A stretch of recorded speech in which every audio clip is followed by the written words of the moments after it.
بسم اللہ الرحمن الرحیم۔ شروع کرتا ہوں اللہ کے نام سے جو بے انتہا مہربان نہایت رحم والے ہیں۔ الحمد للہ فاطر السماوات والارض جاعل الملائکة رسلا اولی اجنحة مثنى وثلاث ورباع يزيد في الخلق ما يشاء ان اللہ على كل شيء قدیر۔ ما يفتح الله للناس من رحمة فلا ممسك لها وما يمسك فلا مرسل له من بعده وهو العزيز الحكيم۔ اس معبود برحق اللہ ہی کے لیے تمام تعریف سزاوار ہیں جو ابتداءً آسمانوں اور زمین کے پیدا کرنے والے اور دو دو تین تین چار چار پروں والے فرشتوں کو اپنا پیغام پہنچانے والے بنانے والے ہیں، مخلوق میں جو چاہیں زیادتی کرتے ہیں۔ اللہ تعالیٰ یقیناً ہر چیز پر قادر ہے۔ اللہ تعالیٰ جو رحمت لوگوں کے لیے کھول دے تو اس کا کوئی بند کرنے والا نہیں، اور جس کو بند کر دے تو اس کے بعد اس کا کوئی جاری کرنے والا نہیں، اور اللہ ہی غالب اور حکمت والے ہیں۔ سامعین بناتوں کی تفسیر سماعت کیجیے۔ اللہ تعالیٰ کی تعریف۔ ابن عباس رضی اللہ عنہما فرماتے ہیں، فاطر کے بالکل ٹھیک معنی میں نے سب سے پہلے ایک عربی کی زبانی سن کر معلوم کیے۔ وہ اپنے ایک ساتھی عربی سے جھگڑتا ہوا آیا، ایک کنویں کے بارے میں ان کا اختلاف تھا، تو عربی نے کہا انا فطرتها، یعنی پہل میں نے ہی اسے بنایا ہے۔ پس معنی یہ ہوئے کہ ابتدا بے نمونہ صرف اپنی قدرت کاملہ سے اللہ تبارک و تعالی نے زمین و آسمان کو پیدا کیا۔ بحاق رحمہ اللہ سے مروی ہے کہ فاطر کے معنی خالق کے ہیں، یعنی پیدا کرنے والے کے۔ اپنے اور اپنے نبیوں کے درمیان قاصد اللہ نے اپنے فرشتوں کو بنایا ہے جو پروں والے ہیں، اڑتے ہیں تاکہ جلدی سے اللہ تعالیٰ کا پیغام اللہ کے رسولوں تک پہنچائیں۔ ان میں سے بعض دو پروں والے ہیں، بعض کے تین تین پر ہیں، بعض کے چار چار پر ہیں، بعض کے ان سے بھی زیادہ ہیں۔ چنانچہ صحیح بخاری اور صحیح مسلم میں رسول اللہ صلی اللہ علیہ وسلم کا فرمان ہے کہ رسول اللہ صلی اللہ علیہ وسلم نے لیلۃ المعراج میں جبرائیل علیہ السلام کو دیکھا۔ ان کے 600 پر تھے اور ہر دو پر کے درمیان مشرق و مغرب جتنا فاصلہ تھا۔ یہاں بھی اللہ تعالیٰ فرماتے ہیں، رب جو چاہے اپنی مخلوق میں زیادتی کرے، جس کے چاہتے ہیں اس سے بھی زیادہ پر کر دیتے ہیں، اور کائنات میں جو چاہے رچاتے ہیں۔ اس سے مراد اچھی آبادی لی گئی ہے۔ چنانچہ اس شاذ قراءت فی الحلق ہا کے ساتھ بھی ہے، واللہ اعلم۔ اللہ تعالیٰ ہر چیز پر غالب ہے۔ اللہ تعالیٰ کا چاہا ہوا سب کچھ ہو کر رہتا ہے، بغیر اللہ کی چاہت کے کچھ بھی نہیں ہوتا۔ جو وہ دے اسے کوئی روکنے والا نہیں، اور جسے وہ روک لے اسے کوئی دینے والا نہیں۔ چنانچہ صحیح بخاری میں ہے کہ فرض نماز کے سلام کے پھیرنے کے بعد ہمیشہ نبی صلی اللہ علیہ وسلم یہی کلمات پڑھتے، لا الہ الا اللہ وحدہ لا شریک لہ لہ الملک ولہ الحمد وہو علی کل شیء قدیر، اللہم لا مانع لما اعطیت ولا معطی لما منعت ولا ينفع ذا الجد منك الجد، یعنی نہیں ہے کوئی معبود اے اللہ سوائے آپ کے، آپ اکیلے ہیں، آپ کا کوئی شریک نہیں، آپ ہی کے لیے بادشاہت ہے اور آپ ہی کے لیے تعریف ہے، اور آپ ہر چیز پر قادر ہیں۔ اے اللہ، جسے آپ عطا کرنا چاہیں اسے کوئی آپ کی عطا روک نہیں سکتا، اور جس کو آپ نہ دینا چاہیں اس کو کوئی عطا کر نہیں سکتا، اور کسی صاحب جلال اور صاحب جاہ و حشمت اور صاحب جد آدمی کا مقام و مرتبہ آپ کے بالمقابل نفع نہیں دے سکتا۔ اور رسول اللہ صلی اللہ علیہ وسلم فضول گوئی اور کثرت سوال اور مال کی بربادی سے منع فرماتے تھے، اور آپ لڑکیوں کو زندہ درگور کرنے اور ماؤں کی نافرمانیاں کرنے اور خود لینے اور دوسروں کو نہ دینے سے بھی روکتے تھے، جیسا کہ صحیح مسلم، سنن نبی داؤد وغیرہ میں ہے۔ صحیح مسلم شریف میں ہے کہ رسول اللہ صلی اللہ علیہ وسلم رکوع سے سر اٹھاتے ہوئے سمع اللہ لمن حمدہ کہہ کر، جس کا معنی ہے اللہ نے اس کی سن لی جس نے اللہ کی تعریف کی، پھر فرماتے اللہم ربنا لک الحمد، اے اللہ، اے ہمارے رب، آپ ہی کے لیے تعریف ہے، ملء السماء والارض، آسمان اور زمین کے بھرانے کے برابر، وملء ما شئت من شیء بعد، اور اس کے بعد جس چیز کو بھی آپ بھر دینا چاہیں اس کے برابر آپ کی تعریف ہے۔ اللہم اہل الثناء والمجد، اے اللہ، بے شک آپ ہی اہل ثنا اور بزرگی والے ہیں۔ احق ما قال العبد، جو کچھ بندے نے کہا وہ سب سے حق بات ہے۔ وکلنا لک عبد، اور ہم میں سے ہر ایک آپ ہی کا بندہ ہے۔ اللہم لا مانع لما اعطیت، اے اللہ اس سے کوئی روک نہیں سکتا جس کو آپ عطا کرنا چاہیں، ولا معطی لما منعت، اور جس سے آپ روک لیں اسے کوئی عطا نہیں کر سکتا، ولا ينفع ذا الجد منك الجد، اور کسی بھی صاحب قوت اور طاقت شخص کا آپ کے مقابلے میں بچانا اسے نفع نہیں دیتا۔ اسی آیت جیسی سورہ انعام کی آیت نمبر 17 ہے جس میں اللہ نے فرمایا وَإِن يَمْسَسْكَ اللَّهُ بِضُرٍّ الآیہ، اور بھی اس کی نظیر کی آیتیں بہت سی ہیں۔ یا ایھا الناس اذکروا نعمت اللہ علیکم هل من خالق غیر اللہ یرزقکم من السماء والارض لا الہ الا هو فأنا تؤفکون وَإِن يُكَذِّبُوكَ فَقَدْ كُذِّبَتْ رُسُلٌ مِّن قَبْلِكَ وَإِلَى اللَّهِ تُرْجَعُ الْأُمُورُ يَا أَيُّهَا النَّاسُ إِنَّ وَعْدَ اللَّهِ حَقٌّ فَلَا تَغُرَّنَّكُمُ الْحَيَاةُ الدُّنْيَا وَلَا يَغُرَّنَّكُم بِاللَّهِ الْغَرُورُ إِنَّ الشَّيْطَانَ لَكُمْ عَدُوٌّ فَاتَّخِذُوهُ عَدُوًّا انما يدعو حزبه ليكونوا من اصحاب السعير۔ اے لوگوں، تم پر جو انعام اللہ تعالیٰ نے کیے ہیں انہیں یاد رکھو۔ کیا اللہ تعالیٰ کے سوا اور کوئی بھی خالق ہے جو تمہیں آسمان و زمین سے روزی پہنچائے؟ اللہ کے سوا کوئی معبود برحق نہیں، بس تم کہاں الٹے جاتے ہو؟ اگر اے نبی یہ آپ کو جھٹلائیں تو آپ سے پہلے کے تمام رسول بھی جھٹلائے جا چکے ہیں۔ تمام کام اللہ ہی کی طرف لوٹائے جاتے ہیں۔ لوگوں، اللہ تعالیٰ کا وعدہ سچا ہے، تمہیں دنیا کی زندگانی دھوکے میں نہ ڈالے اور نہ دھوکے بعد شیطان تمہیں غفلت میں ڈالے۔ یاد رکھو شیطان تمہارا دشمن ہے، تم اسے دشمن جانو، وہ تو اپنے گروہ کو صرف اس لیے ہی بلاتا ہے کہ وہ سب جہنم واصل ہو جائیں۔ سامعین، اب آیتوں کی تفسیر سماعت کیجیے۔ اللہ کی نعمتوں سے اللہ کی پہچان، اس بات کی دلیل بیان ہو رہی ہے کہ عبادتوں کے لائق صرف اللہ تعالیٰ ہی کی ذات ہے، کیونکہ خالق و رازق صرف اللہ ہی ہے۔ پھر اللہ کے سوا دوسروں کی عبادت کرنا فاش بلکہ بھدی غلطی ہے۔ دراصل اللہ کے سوا لائق عبادت اور کوئی ہے ہی نہیں۔ پھر تم اس واضح دلیل اور ظاہر برہان کے بعد کیسے بہک رہے ہو اور دوسروں کی عبادت کی طرف جھکے جاتے ہو؟ شیطان لوگوں کا واضح دشمن ہے۔ اے نبی صلی اللہ علیہ وسلم، اگر آپ کے زمانے کے کفار آپ کی مخالفت کریں اور آپ کی بتلائی ہوئی توحید اور خود آپ کی سچی رسالت کو جھٹلائیں تو آپ شکستہ دل نہ ہو جا کریں۔ اگلے نبیوں کے ساتھ بھی یہی ہوتا رہا۔ سب کاموں کا مرجع اللہ تعالیٰ کی طرف ہے، وہ سب کو ان کے تمام کاموں کا بدلہ دیں گے اور سزا جزا سب کچھ ہوگی۔ لوگوں، قیامت کا دن حق ہے، وہ یقیناً آنے والا ہے، وہ وعدہ اٹل ہے۔ وہاں کی نعمتوں کے بدلے یہاں کے فانی عیش پر الجھ نہ جاؤ۔ دنیا کی ظاہری عیش وہاں کی حقیقی خوشی سے کہیں تمہیں محروم نہ کر دے۔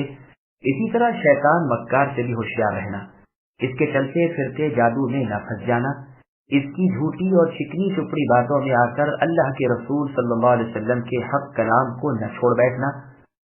سورہ لقمان کے آخر میں بھی یہی فرمایا ہے۔ پس غرور یعنی دھوکے باز یعنی شیطان کو کہا گیا ہے۔ جب مسلمانوں اور منافقوں کے درمیان قیامت کے دن دیوار کھڑی کر دی جائے گی جس میں دروازہ ہوگا، جس کے اندرونی حصے میں رحمت ہوگی اور ظاہری حصے میں عذاب ہوگا، اس وقت منافقین مؤمنین سے کہیں گے کہ کیا ہم تمہارے ساتھی نہ تھے؟ یہ یعنی ایمان والے جواب دیں گے کہ ہاں ساتھی تو تھے، لیکن تم نے تو خود کو فتنے میں ڈال دیا تھا اور سوچتے ہی رہے، شک و شبہ دور ہی نہ کیا، خواہشوں کو پورا کرنے میں ڈوبے رہے، یہاں تک کہ اللہ تعالیٰ کا حکم آ پہنچا اور دھوکے بعد شیطان نے تمہیں بھلاوے دھوکے میں ہی رکھا۔ اس آیت میں بھی شیطان کو غرور کہا گیا ہے۔ پھر شیطانی دشمنی کو بیان کیا کہ وہ شیطان تمہیں اے انسانوں مطلع کر کے تمہاری دشمنی اور بربادی کا بیڑا اٹھائے ہوئے ہے، پھر تم کیوں اس کی باتوں میں آ جاتے ہو اور اس کے دھوکے میں پھنس جاتے ہو؟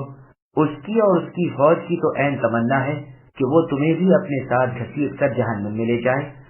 اللہ تعالیٰ قوی و عزیز سے ہماری دعا ہے کہ وہ ہمیں شیطان کا دشمن ہی رکھے اور اس کے مکر سے ہمیں محفوظ رکھے اور اپنی کتاب اور اپنے نبی صلی اللہ علیہ وسلم کی حدیثوں اور سنتوں کی پیروی کی توفیق عطا فرمائے۔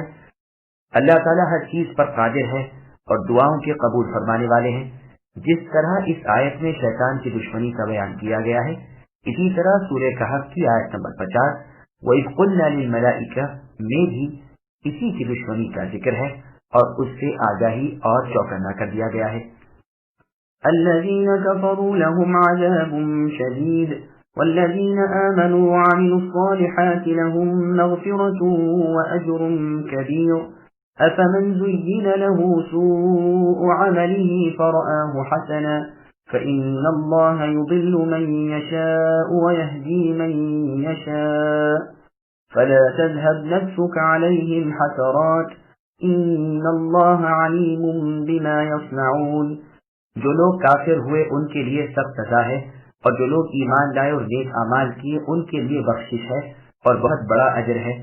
کیا پس وہ شخص جس کے لیے اس کے برے اعمال ہی نہ دیے گئے ہیں اور وہ انہیں اچھے اعمال سمجھتا ہے؟ یقین مانو کہ اللہ تعالیٰ جسے چاہے گمراہ کرتے ہیں اور جسے چاہے راہ راست دکھاتے ہیں.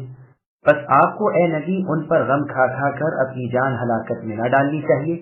یہ جو کچھ کر رہے ہیں اس سے یقیناً اللہ تعالیٰ بخوبی واقف ہیں. سامعین، اب ان آیتوں کی تفصیل سماعت کیجیے. دنیا کی زندگی عارضی اور بے پائیدار ہے. گزشتہ آیتوں میں گزرا تھا کہ شیطانوں کے تابع داروں کی جگہ جہنم ہے. اس لیے یہاں بیان ہو رہا ہے کہ کفار کے لیے سخت تر عذاب ہیں، اس لیے کہ یہ شیطان کے تابع اور رحمان کے نافرمان ہیں. مومنوں سے جو گناہ ہو بھی جائیں بہت ممکن ہے کہ اللہ تعالیٰ انہیں معاف فرما دے، اور جو نیکیاں ان کی ہیں ان پر انہیں بڑا بھاری اجر و ثواب ملے گا. کافر اور بدکار لوگ اپنی بدعمالیوں کو نیکیاں سمجھ بیٹھے ہیں، تو آپ کا ایسے گمراہ لوگوں پر کیا بس ہے؟ ہدایت و گمراہی اللہ تعالیٰ کے ہاتھ ہے، بس آپ کو ان پر غمگین نہ ہونا چاہیے. مقدرات الہی جاری ہو چکے ہیں. مصلحت مالک الملوک کو اللہ کے سوا کوئی نہیں جانتے. ہدایت و ضلالت میں بھی اللہ کی حکمت ہے. کوئی کام اس سچے حکیم اللہ کا حکمت سے خالی نہیں ہوتا. لوگوں کے تمام افعال اللہ پر واضح اور روشن ہیں. چنانچہ مستدرک حاکم میں ہے، رسول اللہ صلی اللہ علیہ وسلم فرماتے ہیں اللہ تعالیٰ نے اپنی تمام مخلوق کو اندھیرے میں پیدا کیا، پھر ان پر اپنا نور ڈالا. بس جس پر وہ نور پڑ گیا وہ دنیا میں آ کر سیدھی راہ چلا، اور جسے اس دن وہ نور نہ ملا وہ دنیا میں آ کر بھی ہدایت سے بہراور نہ ہو سکا. اسی لیے میں کہتا ہوں کہ اللہ عز و جل کے علم کے مطابق قلم چل کر خشک ہو گیا. والله الذي أرسل الرياح فتثير سحابا فسقناه إلى بلد ميت فأحيينا به الأرض بعد موتها كذلك النشور. من كان يريد العزة فلله العزة جميعا إليه يصعد الكلم الطيب والعمل الصالح يرفعه والذين يمكرون السيئات لهم عذاب شديد ومكر أولئك هو يبور. والله خلقكم من تراب ثم من نطفة ثم جعلكم أزواجا وما تحمل من أنثى ولا تضع إلا بعلمه وما يعمر من معمر ولا ينقص من عمره إلا في كتاب إن ذلك على الله يسير. اور اللہ ہی ہوائیں چلاتے ہیں جو بادلوں کو اٹھاتی ہیں، پھر ہم بادلوں کو خشک زمین کی طرف لے جاتے ہیں اور اس سے اس زمین کو اس کی موت کے بعد زندہ کر دیتے ہیں. اسی طرح دوبارہ جی اٹھنا بھی ہے. جو شخص عزت حاصل کرنا چاہتا ہو تو اللہ تعالیٰ ہی کی ساری عزت ہے. تمام تر ستھرے کلمات اللہ ہی کی طرف چڑھتے ہیں اور نیک عمل بھی جسے وہ بلند کرتے ہیں. جو لوگ برائیوں کے داؤ گھات میں لگے رہتے ہیں ان کے لیے سخت تر عذاب ہے اور ان کا یہ مکر برباد ہو جائے گا. لوگوں، اللہ تعالیٰ نے تمہیں مٹی سے پھر نطفے سے پیدا کیا ہے، پھر تمہیں مرد و عورت بنا دیا ہے. عورتوں کا حاملہ ہونا اور بچوں کا تولد یعنی پیدا ہونا سب اللہ کے علم سے ہی ہے. اور جو بڑی عمر والا عمر دیا جائے اور جس کسی کی عمر گھٹے وہ سب کتاب میں لکھا ہوا ہے. بے شک اللہ تعالیٰ پر یہ سب بالکل آسان ہے. سامعین، آیتوں کی تفصیل سماعت کیجیے. اللہ تعالیٰ کی قدرتوں کا بیان. موت کے بعد زندگی پر قرآن کریم میں عموماً خشک زمین کے ہرا ہونے سے استدلال کیا گیا ہے، جیسے سورہ حج وغیرہ میں ہے. بندوں کے لیے اس میں پوری عبرت اور مردوں کے زندہ ہونے کی پوری دلیل اس میں موجود ہے کہ زمین بالکل سوکھی پڑی ہے، کوئی تر و تازگی اس میں نظر نہیں آتی، لیکن بادل اٹھتے ہیں، پانی برساتے ہیں کہ اس کی خشکی، تازگی اور اس کی موت زندگی سے بدل جاتی ہے. یا تو ایک تنکا بھی نظر نہ آتا تھا یا کوسوں تک ہریالی ہی ہریالی ہو جاتی ہے. اسی طرح بنو آدم کے اجزاء قبروں وغیرہ میں بکھرے پڑے ہوں گے، ایک سے ایک الگ ہوگا، لیکن عرش کے نیچے سے پانی برستے ہی تمام جسم قبروں میں سے اگنے لگیں گے جیسے زمین سے دانے اگ آتے ہیں۔ چنانچہ صحیح بخاری، مسلم، سنن نبی داؤد وغیرہ میں حدیث ہے، ابن آدم تمام کا تمام گل سڑ جاتا ہے لیکن ریڑھ کی ہڈی نہیں سڑتی، اسی سے پیدا کیا گیا ہے اور اسی سے ترکیب دیا جائے گا۔ یہاں بھی نشان بتا کر فرمایا اسی طرح موت کے بعد کی زیست ہے۔ سورہ حج کی تفسیر میں یہ حدیث گزر چکی ہے جس کو امام احمد نے روایت کیا ہے۔ ابو رزین رضی اللہ عنہ نے رسول اللہ صلی اللہ علیہ وسلم سے پوچھا کہ اے اللہ کے رسول، اللہ تعالیٰ مردوں کو کس طرح زندہ کریں گے اور اللہ کی مخلوق میں اس بات کی کیا دلیل ہے؟ رسول اللہ نے فرمایا، اے ابو رزین، کیا تم اپنی بچی کے آس پاس کی زمین کے پاس سے اس حالت میں نہیں گزرے کہ وہ خشک بنجر پڑی ہوتی ہے، پھر جو تم گزرتے ہو تو دیکھتے ہو کہ وہ سبزہ زار بنی ہوئی ہے اور تازگی کے ساتھ لہرا رہی ہے؟ ابو رزین رضی اللہ عنہ نے جواب دیا، ہاں اے اللہ کے رسول، یہ تو اکثر دیکھنے میں آیا ہے۔ رسول اللہ نے فرمایا، بس اسی طرح اللہ مردوں کو زندہ کریں گے۔ جو شخص دنیا اور آخرت میں باعزت رہنا چاہتا ہو اسے اللہ تعالیٰ کی اطاعت گزاری کرنی چاہیے، وہی اس مقصد کے پورے کرنے والے ہیں۔ دنیا اور آخرت کے مالک اللہ ہی ہیں، ساری عزتیں اللہ کی ملکیت میں ہیں۔ چنانچہ اور آیت میں ہے کہ جو لوگ مؤمنوں کو چھوڑ کر کفار سے دوستیاں کرتے ہیں کہ ان کے پاس ہماری عزت ہو، وہ عزت سے ہاتھ دھو رکھیں۔ عزتیں تو اللہ تعالیٰ کے قبضے میں ہیں۔ اور جگہ فرمانے علی شان ہے، اے نبی، آپ کو ان کی باتیں غمناک نہ کریں، تمام تر عزتیں اللہ تعالیٰ ہی کے لیے ہیں۔ اور سورہ منافقون کی آیت نمبر 8 میں اللہ نے فرمایا، وَلِلَّهِ الْعِزَّةُ وَلِرَسُولِهِ وَلِلْمُؤْمِنِينَ وَلَكِنَّ الْمُنَافِقِينَ لَا يَعْلَمُونَ۔ اور عزتیں اللہ تعالیٰ ہی کے لیے ہیں اور اللہ کے رسول صلی اللہ علیہ وسلم کے لیے اور ایمان والوں کے لیے، لیکن منافق بے علم ہیں۔ مجاہد رحمہ اللہ فرماتے ہیں، بتوں کی پرستش میں عزت نہیں، عزتوں والے تو صرف اللہ تعالیٰ ہی ہیں۔ پس بقول قتادہ رحمہ اللہ آیت کا مطلب یہ ہے کہ طالب عزت کو احکام الہی کی تعمیل میں مشغول رہنا چاہیے، اور یہ بھی کہا گیا ہے کہ جو یہ جاننا چاہتا ہو کہ کس کے لیے عزت ہے وہ جان لے کہ ساری عزتیں اللہ تعالیٰ ہی کے لیے ہیں۔ ذکر، تلاوت، دعا وغیرہ پاک کلمے اللہ کی طرف چڑھتے ہیں۔ چنانچہ مستدرک حاکم میں ہے، عبداللہ بن مسعود رضی اللہ عنہ فرماتے ہیں، ہم جتنی احادیث تمہارے سامنے بیان کرتے ہیں سب کی تصدیق کتاب اللہ سے پیش کر سکتے ہیں۔ سنو مسلمان بندہ جب سبحان اللہ وبحمدہ والحمد للہ ولا الہ الا اللہ واللہ اکبر تبارک اللہ پڑھتا ہے تو ان کلمات کو فرشتہ اپنے پر تلے لے کر آسمان پر چڑھ جاتا ہے۔ فرشتوں کے جس مجمع کے پاس سے گزرتا ہے وہ مجمع ان کلمات کے کہنے والے کے لیے استغفار کرتا ہے، یہاں تک کہ رب العالمین عز و جل کے چہرے کے بالکل سامنے یہ کلمات پیش کیے جاتے ہیں۔ پھر آپ رضی اللہ عنہ نے یہی آیت تلاوت فرمائی، الیہ یصعد الکلم الطیب والعمل الصالح یرفعہ۔ کعب الاحبار رحمہ اللہ فرماتے ہیں، سبحان اللہ اور لا الہ الا اللہ اور اللہ اکبر عرش کے ارد گرد آہستہ آہستہ آواز نکالتے ہیں جیسے شہد کی مکھیوں کی بنبناہٹ ہوتی ہے۔ اپنے کہنے والے کا ذکر اللہ تعالیٰ کے سامنے کرتے رہتے ہیں اور نیک اعمال خزانوں میں محفوظ رہتے ہیں۔ مسند احمد میں ہے، رسول اللہ صلی اللہ علیہ وسلم فرماتے ہیں، جو لوگ اللہ تعالیٰ کا جلال، اللہ کی تسبیح، اللہ کی حمد، اللہ کی بڑائی، اللہ کی وحدانیت کا ذکر کرتے رہتے ہیں، ان کے لیے ان کے یہ کلمات عرش کے آس پاس اللہ تعالیٰ کے سامنے ان کا ذکر کرتے رہتے ہیں۔ کیا تم نہیں چاہتے کہ کوئی نہ کوئی تمہارا ذکر تمہارے رب اللہ تعالیٰ کے سامنے کرتا رہے؟ یہ روایت سنن ابن ماجہ میں بھی موجود ہے۔ ابن عباس رضی اللہ عنہ کا فرمان ہے کہ پاک کلموں سے مراد اللہ تعالیٰ کا ذکر ہے اور عمل صالح سے مراد فرائض کی ادائیگی ہے۔ پس جو شخص اللہ تعالیٰ کا ذکر اور ادائے فریضہ کرے اس کا عمل اس کے ذکر کو اللہ تعالیٰ کی طرف چڑھاتا ہے، اور جو ذکر کرے لیکن فریضہ ادا نہ کرے اس کا کلام اس کے عمل پر لوٹا دیا جاتا ہے۔ اسی طرح مجاہد رحمہ اللہ فرماتے ہیں کہ کلمہ طیب کو عمل صالح لے جاتا ہے، اور بزرگوں سے بھی یہی منقول ہے۔ بلکہ ایاس بن معاویہ رحمہ اللہ فرماتے ہیں، اگر عمل صالح نہ ہو تو کلمہ طیبہ اوپر کو نہیں اٹھتا۔ حسن و قتادہ رحمہ اللہ فرماتے ہیں، قول بغیر عمل کے مردود ہے۔ برائیوں کے گھات میں لگنے والے وہ لوگ ہیں جو مکاری اور ریاکاری سے اعمال کرتے ہیں۔ یہ تمام تر روایتیں تفسیر ابن جریر طبری کی ہیں۔ لوگوں پر گو یہ ظاہر ہو کہ وہ اللہ تعالیٰ کی فرمانبرداری کرتے ہیں، لیکن دراصل اللہ تعالیٰ کے نزدیک وہ سب سے زیادہ برے ہیں۔ جو نیکیاں وہ کرتے ہیں وہ صرف دکھاوے کی ہیں، یہ ذکر اللہ بہت ہی کم کرتے ہیں۔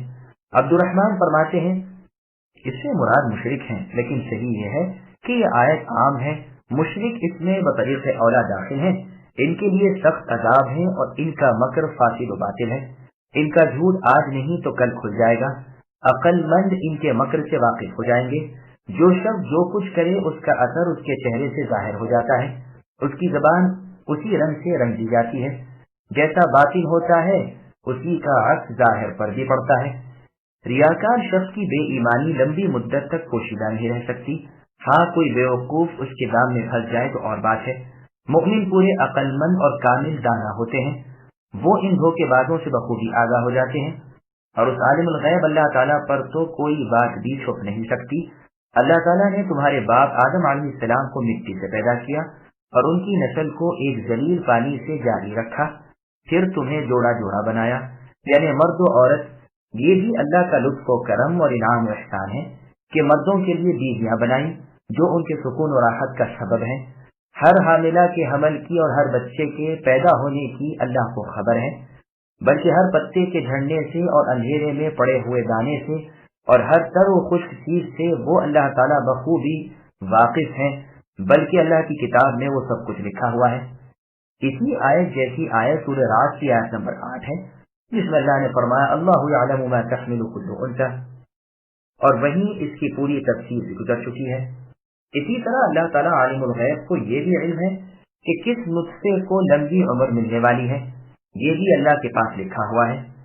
وَلَا يُنْقَصُ مِنْ عُمُرِهِ میں ہا کی ضمیر کا مرجع جنس ہے، عین ہی نہیں، اس لیے کہ طول عمر کتاب میں ہے اور اللہ تعالیٰ کے علم میں اس کی عمر سے کمی نہیں ہوتی۔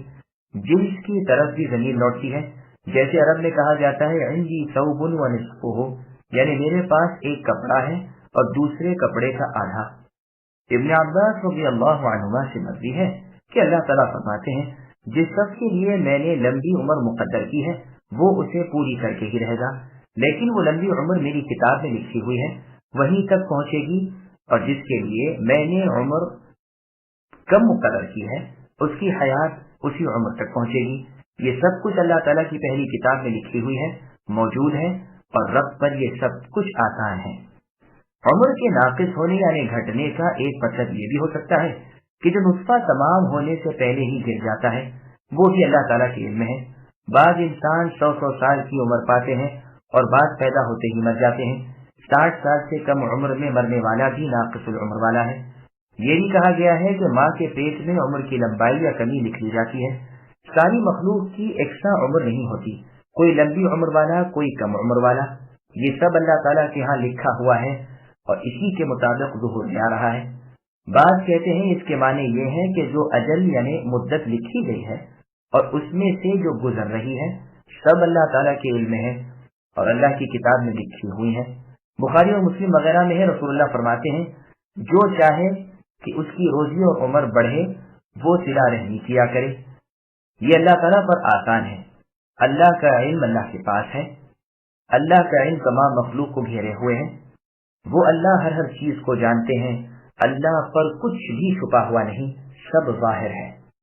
وما يستوي البحران هذا عذب فرات سائغ شرابه وهذا ملح أجاج ومن كل تأكلون لحما طريا وتستخرجون حلية تلبسونها وترى الفلك فيه مواخر لتبتغوا من فضله ولعلكم تشكرون۔ اور برابر نہیں دو دریا، یہ میٹھا ہے پیاس بجھاتا ہے، پینے میں رچتا پچتا، اور یہ دوسرا کھاری ہے کڑوا۔ تم ان دونوں میں سے تازہ گوشت کھاتے ہو اور وہ زیورات نکالتے ہو جنہیں تم پہنتے ہو۔ اور اے نبی آپ دیکھتے ہیں کہ بڑی بڑی کشتیاں پانی کو چیرنے پھاڑنے والی ان دریاؤں میں ہیں تاکہ تم اللہ کا فضل ڈھونڈو اور تاکہ تم اللہ کی شکر گزاری کرو۔ سامعین نبی صاحب کی تفصیل سماعت کیجیے۔ اللہ تعالیٰ کی عجیب قدرت کا بیان، مختلف قسم کی چیزوں کی پیدائش کو بیان فرما کر اپنی زبردست قدرت کو اللہ تعالیٰ ثابت کر رہے ہیں۔ 2 قسم کے دریا پیدا کر دیے، ایک کا تو صاف ستھرا میٹھا اور عمدہ پانی،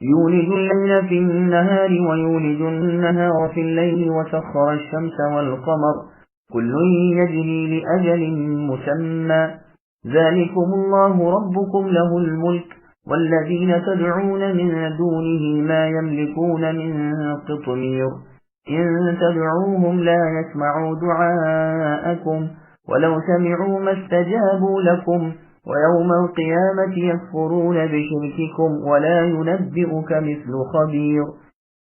اللہ تعالیٰ وہ ہیں کہ جو رات کو دن میں اور دن کو رات میں داخل کرتے ہیں۔ آفتاب و مہتاب کو اللہ ہی نے کام میں لگا دیا ہے، ہر ایک میعاد معین پر چل رہا ہے۔ یہی ہے اللہ تعالیٰ تم سب کے پالنے والے۔ اللہ ہی کی سلطنت ہے۔ جنہیں تم اللہ کے سوا پکار رہے ہو وہ تو کھجور کی گھٹلی کے چھلکے کے بھی مالک نہیں۔ اگر تم انہیں پکارو تو وہ تمہاری پکار سنتے ہی نہیں، اور اگر بالفرض سن بھی لیں تو قبول نہیں کر سکتے ہیں، بلکہ قیامت کے دن تمہارے اس شرک کا ساتھ انکار کر جائیں گے۔ اور اے نبی، آپ کو کوئی بھی خبردار اللہ کی طرح خبردار نہیں کر سکتا۔ سامعین، ان آیتوں کی تفسیر سماعت کیجیے۔ دن اور رات کی تخلیق اللہ تعالیٰ کی عظیم قدرت کی نشانی ہے۔ اللہ تعالیٰ اپنی قدرت کاملہ کا بیان فرما رہے ہیں کہ اللہ نے رات کو اندھیرے والی اور دن کو روشنی والا بنایا ہے۔ کبھی کی راتیں بڑی، کبھی کے دن بڑے، کبھی دونوں یکساں، کبھی جاڑے ہیں، کبھی گرمیاں ہیں۔ اللہ ہی نے سورج اور چاند کو اور تھمے ہوئے اور چلتے پھرتے ستاروں کو موتی کر رکھا ہے۔ مقدار معین پر اللہ تعالیٰ کی طرف سے مقرر شدہ چال پر چلتے رہتے ہیں۔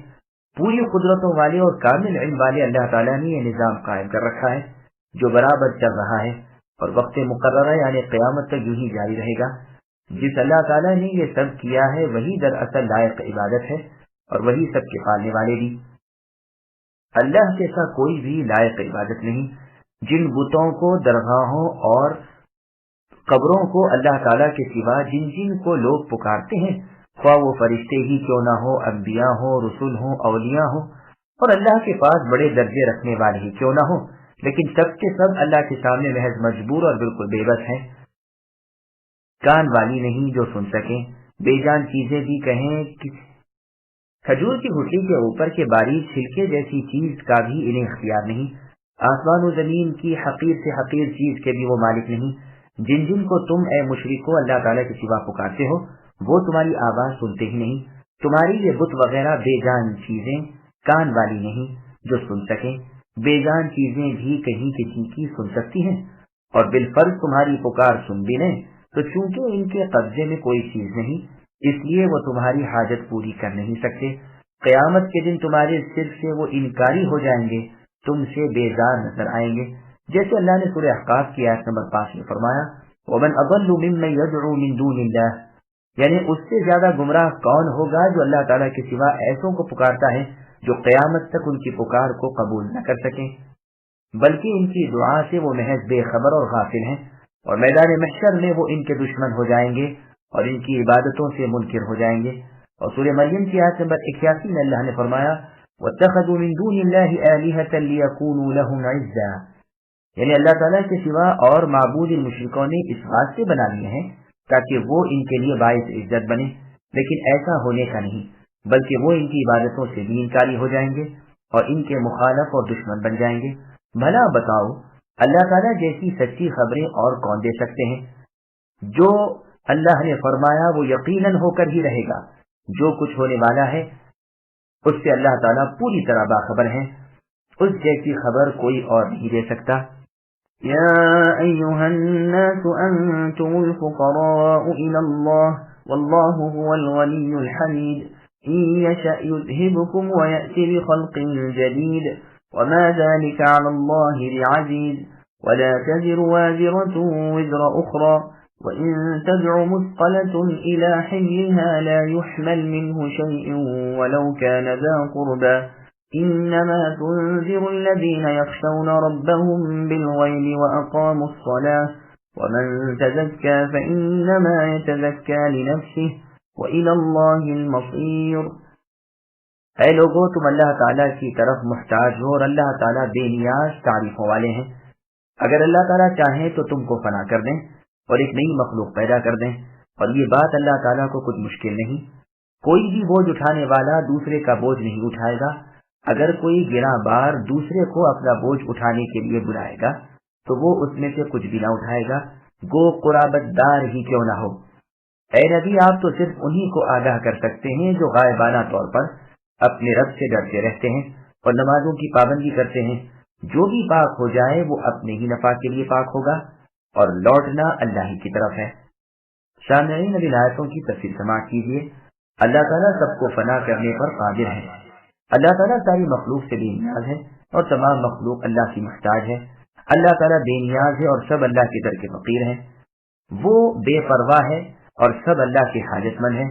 اللہ کے سامنے ہر کوئی ذلیل ہے اور وہ عزیز ہے۔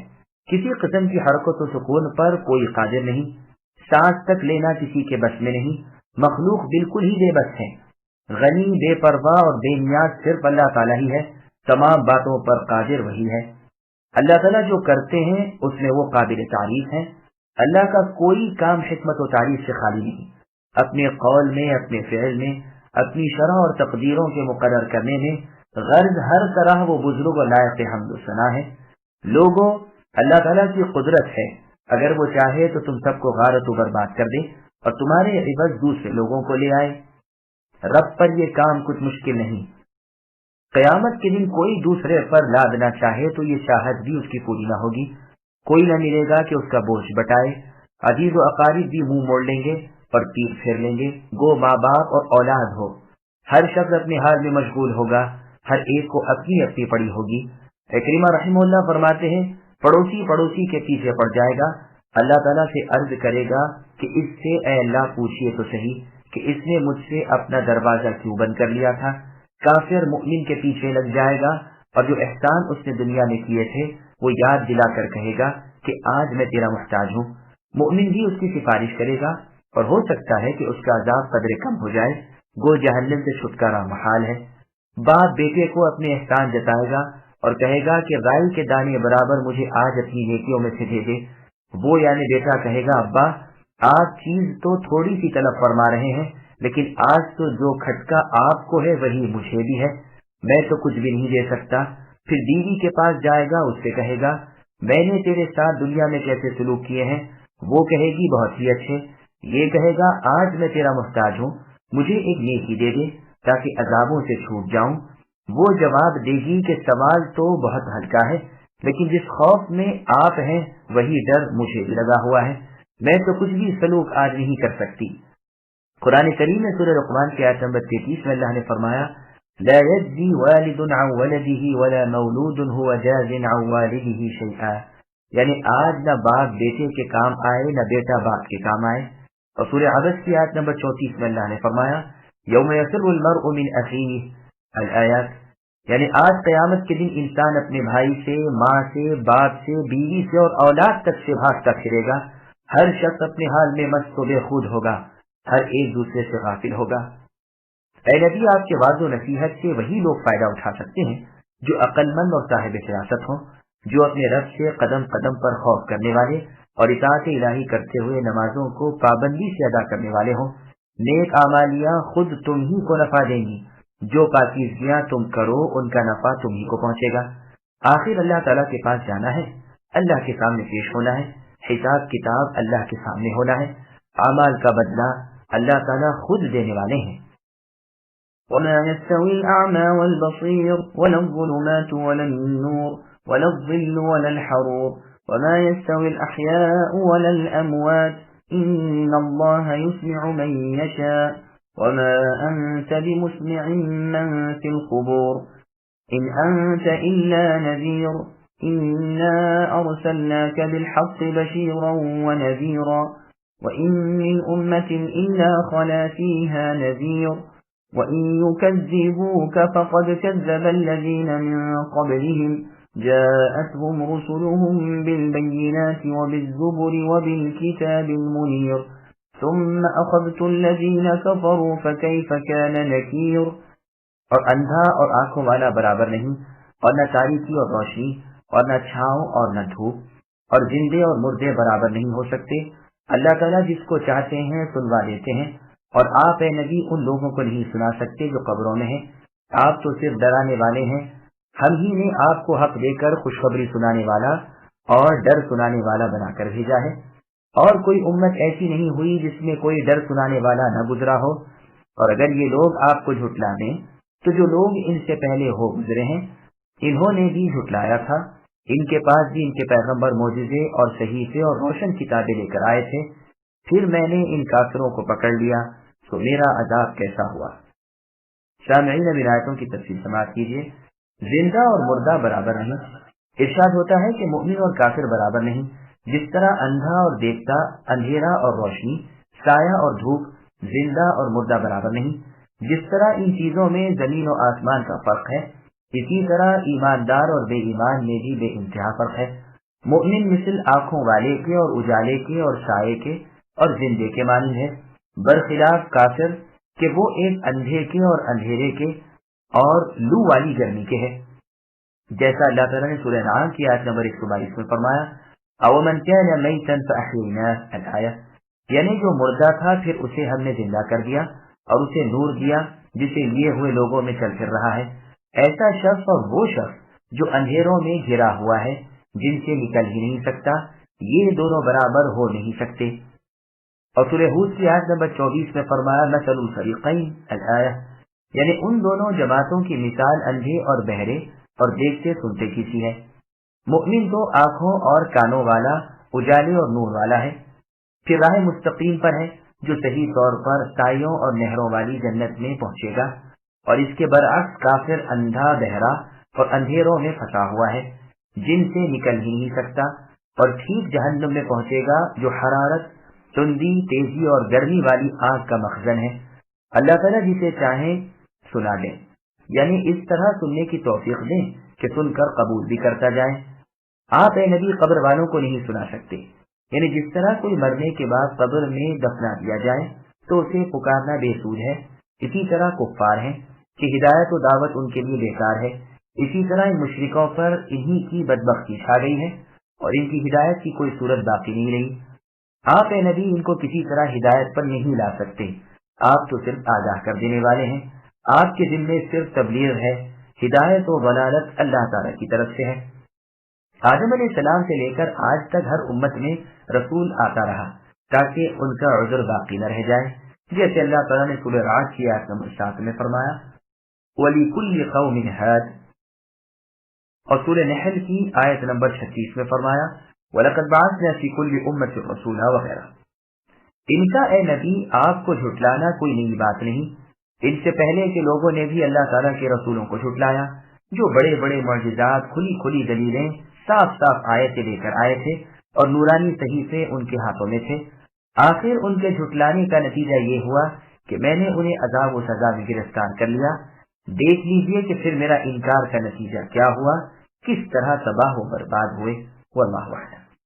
ألم تر أن الله أنزل من السماء ماء فأخرجنا به ثمرات مختلفا ألوانها ومن الجبال جدد بيض وحمر مختلف ألوانها وغرابيب سود ومن الناس والدواب والأنعام مختلف ألوانه كذلك إنما يخشى الله من عباده العلماء إن الله عزيز غفور.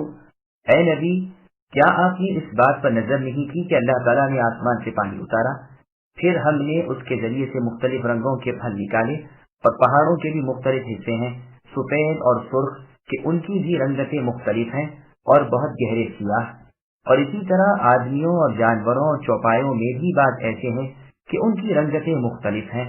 اللہ تعالیٰ سے ان کے وہی بندے ڈرتے ہیں جو علم رکھتے ہیں، بے شک اللہ تعالیٰ زبردست بڑے بخشنے والے ہیں۔ سامعین اب آیاتوں کی تفصیل سماعت کیجیے۔ مختلف رنگ بھی اللہ تعالیٰ کی قدرت ہے۔ اللہ تعالیٰ کی قدرتوں کے کمالات دیکھو کہ ایک ہی قسم کی چیزوں میں گونا گون نمونے نظر آتے ہیں۔ ایک پانی آسمان سے اترتا ہے اور اسی سے مختلف قسم کے رنگ برنگ کے پھل پیدا ہو جاتے ہیں، سرخ، سبز، سفید وغیرہ۔ اسی طرح ہر ایک کی خوشبو الگ الگ، ہر ایک کا ذائقہ جدا جانا۔ جیسے اللہ تعالیٰ نے سورہ رعد کی آیت نمبر 4 میں فرمایا وَفِي الْأَرْضِ قِطَعٌ مُتَجَاوِرَاتٌ الآیہ، یعنی کہیں انگور ہے، کہیں کھجور ہے، کہیں کھیتی ہے وغیرہ۔ اسی طرح پہاڑوں کی پیدائش بھی قسم قسم کی ہے، کوئی سفید ہے، کوئی سرخ ہے، کوئی کالا ہے۔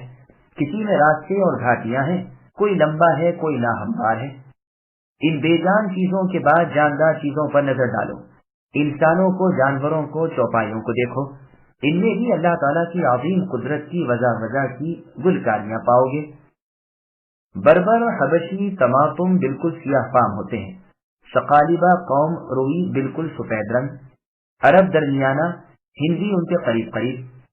چنانچہ سورہ روم کی آیت نمبر 22 میں اللہ نے فرمایا وَاخْتِلَافُ أَلْسِنَتِكُمْ وَأَلْوَانِكُمْ، تمہاری بول چال کا اختلاف، تمہارے رنگوں کا اختلاف بھی ایک عالم کے لیے تو قدرت کی کامل نشانی ہے۔ اسی طرح چوپائے اور دیگر حیوانات کے رنگ روپ بھی علیحدہ علیحدہ ہیں، بلکہ ایک ہی قسم کے جانوروں میں ان کی رنگتیں بھی مختلف ہیں، بلکہ ایک ہی جانور کے جسم پر کئی کئی قسم کے رنگ ہوتے ہیں۔ سبحان اللہ، سب سے اچھے خالق ہیں اللہ تعالیٰ، کیسی کچھ برکتوں والے ہیں۔ اس کے بعد ہی فرمایا کہ جتنا کچھ خوف الہی کرنا چاہیے اتنا خوف تو اللہ تعالیٰ سے صرف علماء ہی کرتے ہیں، کیونکہ وہ جاننے بوجھنے والے ہوتے ہیں۔ حقیقتاً جو شخص جس قدر اللہ تعالیٰ کی ذات و صفات کی نسبت معلومات زیادہ رکھے گا، اسی قدر اللہ کی عظیم قدیر علیم الہی کی عظمت و ہیبت اس کے دل میں بڑھے گی، اور اس قدر اس کی خشیت اس کے دل میں زیادہ ہوگی۔ جو جانے گا کہ اللہ تعالیٰ ہر چیز پر قادر ہیں، وہ قدم قدم پر اللہ تعالیٰ سے ڈرتا رہے گا۔ اللہ تعالیٰ کے ساتھ سچا علم اسے حاصل ہے جو اللہ کی ذات کے ساتھ کسی کو شریک نہ کرے، اللہ کے حلال کیے ہوئے کو حلال اور اللہ کے حرام بتائے ہوئے کاموں کو حرام جانے، اللہ کے فرمان پر یقین کرے، اللہ کی وصیت کی نگہبانی کرے، اللہ کی ملاقات کو برحق جانے اور اس کا شوق رکھے، اپنے اعمال کے حساب کو سچ سمجھے۔ خشیت ایک قوت ہوتی ہے جو بندے کے اور اللہ تعالیٰ کی نافرمانی کے درمیان حائل ہو جاتی ہے۔ عالم کہتے ہی اسے ہیں جو در پردہ بھی اللہ تعالیٰ سے ڈرتا رہے اور اللہ تعالیٰ کی رضامندی کی رغبت کرے اور اللہ کی ناراضگی کے کاموں سے نفرت رکھے۔ ابن مسعود رضی اللہ عنہ فرماتے ہیں باتوں کی زیادتی کا نام علم نہیں، علم نام ہے بکثرت اللہ تعالیٰ سے ڈرنے کا۔ امام مالک رحمہ اللہ کا قول ہے کہ کثرت روایات کا نام علم نہیں، علم تو ایک نور ہے جسے اللہ تعالیٰ اپنے بندے کے دل میں ڈال دیتے ہیں۔ احمد ابن صالح المصری رحمہ اللہ فرماتے ہیں علم کثرت روایات کا نام نہیں بلکہ علم نام ہے اس کا جس کی تابعداری اللہ تعالیٰ کی طرف سے فرض ہے، یعنی کتاب و سنت اور صحابہ اور ائمہ سے پہنچا ہو، وہ روایت سے ہی حاصل ہوتا ہے۔ نور جو بندے کے آگے آگے ہوتا ہے وہ علم کو اور اس کے مطلب کو سمجھ لیتا ہے۔ مروی ہے کہ علماء کی 3 قسمیں ہیں، عالم باللہ، عالم بامر اللہ اور عالم باللہ و بامر اللہ۔ عالم باللہ عالم بامر اللہ نہیں اور عالم بامر اللہ عالم باللہ نہیں۔ ہاں عالم باللہ و بامر اللہ وہ ہے جو اللہ تعالیٰ سے ڈرتا ہو اور حدود و فرائض کو جانتا ہو۔ عالم باللہ وہ ہے جو اللہ تعالیٰ سے ڈرتا ہو لیکن اللہ کی حدود اور فرائض کو نہ جانتا ہو۔ عالم بامر اللہ وہ ہے جو حدود و فرائض کو تو جانتا ہو لیکن دل اس کا خشیت الہی سے خالی ہو۔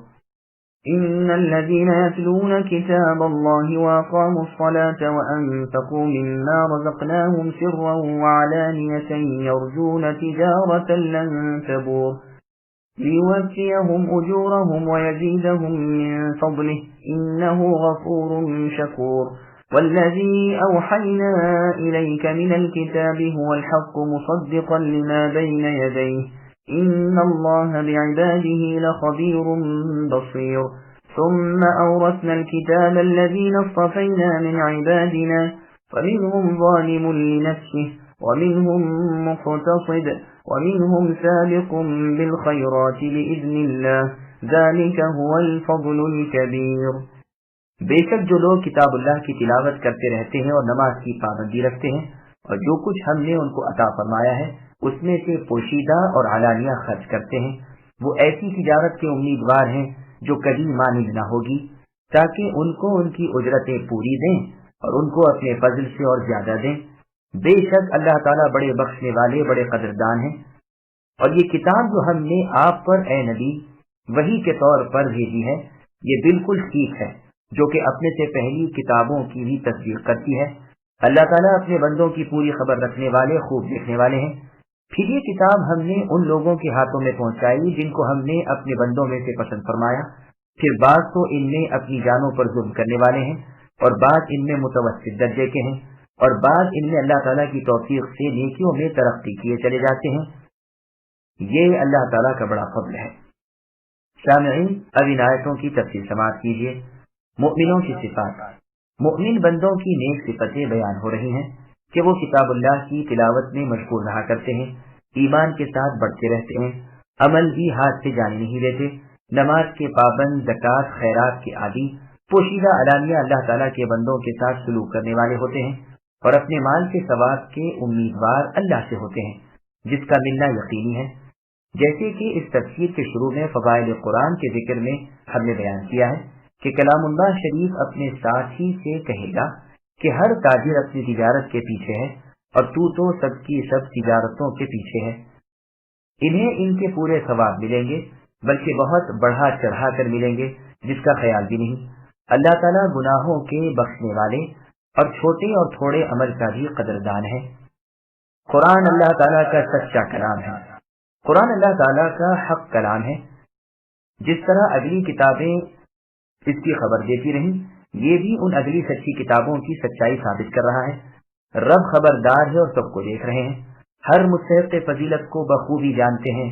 انبیاء علیہ السلام کو اور انسانوں پر اللہ نے اپنے وسیع علم سے فضیلت دی ہے۔ پھر انبیاء علیہ السلام نے بھی آپس میں مرتبے مقرر کر دیے ہیں اور علی الاطلاق محمد صلی اللہ علیہ وسلم کا درجہ سب سے بڑھا کر دیا ہے۔ اللہ تعالیٰ اپنے تمام انبیاء علیہ السلام پر درود و سلام بھیجے۔ قرآن پر عمل کرنے والے لوگ، جس کتاب کا اوپر ذکر ہوا تھا، اس بزرگ کتاب یعنی قرآن کریم کو ہم نے اپنے چنندہ بندوں کے ہاتھوں میں دیا، یعنی اس امت کے ہاتھوں۔ پھر ان میں 3 قسم کے لوگ ہو گئے، بعض تو ذرا کچھ آگے پیچھے ہو گئے، وہ ظالم نفس کہلائے، ان سے کچھ حرمت والے کام بھی سرزد ہو گئے، بعض درمیانہ درجے کے رہے جنہوں نے محرمات سے اجتناب کیا، واجبات بجا لائے، لیکن کبھی کبھی کوئی مستحب کام ان سے چھوٹ بھی گیا اور کبھی کوئی ہلکی سی نافرمانی بھی سرزد ہو گئی۔ بعض درجوں میں بہت ہی آگے نکل گئے، واجبات چھوڑ کر مستحبات کو بھی انہوں نے نہ چھوڑا اور محرمات چھوڑ کر مکروہات سے بھی اکثر الگ رہے، بلکہ بعض مرتبہ مباح چیزوں کو بھی ڈر کر چھوڑ دیا۔ تفسیر ابن جریر طبری میں ہے کہ ابن عباس رضی اللہ عنہما فرماتے ہیں کہ پسندیدہ بندوں سے مراد امت محمدیہ ہے جو اللہ تعالیٰ کی ہر کتاب کی وارث بنائی گئی ہے۔ ان میں جو اپنی جانوں پر ظلم کرتے ہیں انہیں بخشا جائے گا اور ان میں جو درمیانہ لوگ ہیں ان سے آسانی سے حساب دیا جائے گا اور ان میں جو نیکیوں میں بڑھ جانے والے ہیں انہیں بے حساب جنت میں پہنچایا جائے گا۔ مستدرک حاکم میں ہے ام المؤمنین عائشہ رضی اللہ عنہا سے اس آیت کے بارے میں سوال ہوتا ہے تو آپ فرماتی ہیں، بیٹا یہ سب جنتی لوگ ہیں۔ سابقون بالخیرات تو وہ ہیں جو رسول اللہ کے زمانے میں تھے، جنہیں خود رسول اللہ نے جنت کی بشارت دی۔ مقتصد وہ ہیں جنہوں نے آپ کے نقش قدم کی پیروی کی یہاں تک کہ ان سے مل گئے، اور ظالم لنفسہ مجھ جیسے ہیں۔ خیال فرمائیے کہ عائشہ صدیقہ رضی اللہ عنہا باوجود یہ کہ سابقون بالخیرات میں سے بلکہ ان میں سے بھی بہترین درجے والوں میں سے ہیں، لیکن کس طرح اپنے آپ کو متواضع بناتی ہیں، حالانکہ صحیح بخاری اور مسلم کی حدیث میں آ چکا ہے کہ تمام عورتوں پر ام المؤمنین عائشہ رضی اللہ عنہا کو وہی فضیلت ہے جو فضیلت سرید نامی کھانے کو ہر قسم کے کھانے پر ہے۔ عثمان بن عفان رضی اللہ عنہ فرماتے ہیں، ظالم لنفسہ تو ہمارے بدوی لوگ ہیں اور مقتصد ہمارے شہری لوگ ہیں اور سابق ہمارے مجاہد ہیں۔ کعب الاحبار رحمہ اللہ فرماتے ہیں کہ یہ تینوں قسم کے لوگ اسی امت میں سے ہیں اور سب جنتی ہیں۔ کیونکہ اللہ تعالیٰ نے ان تینوں قسم کے لوگوں کے ذکر کے بعد جنت کا ذکر کر کے پھر فرمایا ہے والذین کفروا لهم نار جہنم، پس یہ لوگ دوزخی ہیں۔ ابن عباس رضی اللہ عنہما نے کعب رحمہ اللہ سے اس آیت کے بارے میں سوال کیا تو آپ نے فرمایا کعب کے رب کی قسم یہ سب ایک ہی زمرے میں ہیں، ہاں اعمال کے مطابق ان کے درجات کم و بیش ہیں۔ ابو اسحاق السبیعی رحمہ اللہ بھی اس آیت کے بارے میں فرماتے ہیں کہ یہ تینوں جماعتیں ناجی ہیں، یعنی نجات پانے والی ہیں۔ محمد بن حنفیہ رحمہ اللہ فرماتے ہیں یہ امت مرحومہ ہے، ان کے گنہگاروں کو بخش دیا جائے گا اور ان کے مقتصد اللہ کے پاس جنت میں ہوں گے اور ان کے سابق بلند درجوں میں ہوں گے۔ محمد بن علی باقر فرماتے ہیں کہ یہاں جن لوگوں کو ظالم لنفسہ ہی کہا گیا ہے یہ وہ لوگ ہیں جنہوں نے گناہ بھی کیے تھے اور نیکیاں بھی۔ ان احادیث اور آثار کو سامنے رکھ کر یہ تو صاف معلوم ہو جاتا ہے کہ اس آیت میں عموم ہے اور اس امت کے ان تینوں قسموں کو یہ شامل ہے۔ بس علماء کرام اس نعمت کے ساتھ سب سے زیادہ رشک کے قابل ہیں اور اس رحمت کے سب سے زیادہ حقدار ہیں۔ جنات عدن يدخلونها يحلون فيها من أساور من ذهب ولؤلؤا ولباسهم فيها حرير وقالوا الحمد لله الذي أذهب عنا الحزن إن ربنا لغفور شكور الذي أحلنا دار المقامة من فضله لا يمسنا فيها نصب ولا يمسنا فيها لغوب۔ وہ باغات ہیں ہمیشہ رہنے کے جن میں یہ لوگ داخل ہوں گے، سونے کے کنگن اور موتی پہنائے جائیں گے اور پوشاک ان کی وہاں ریشم کی ہوگی، اور کہیں گے کہ اللہ تعالیٰ کا لاکھ لاکھ شکر ہے جنہوں نے ہم سے غم دور کیا۔ بے شک ہمارے پروردگار اللہ تعالیٰ بڑے بخشنے والے بڑے قدردان ہیں، جس نے ہم کو اپنے فضل سے ہمیشہ رہنے کے مقام میں لا اتارا جہاں نہ ہم کو کوئی تکلیف پہنچے گی اور نہ ہم کو کوئی تنگی پہنچے گی۔ سامعین بنایتوں کی تفصیل سماعت کیجیے۔ اہل جنت پر انعامات۔ اللہ تعالیٰ فرماتے ہیں جن برگزیدہ لوگوں کو ہم نے وارث کتاب اللہ کیا ہے انہیں قیامت کے دن ہمیشگی اور دائمی اور ابدی نعمتوں والی جنتوں میں پہنچائیں گے جہاں انہیں سونے اور موتیوں کے کنگن پہنائے جائیں گے۔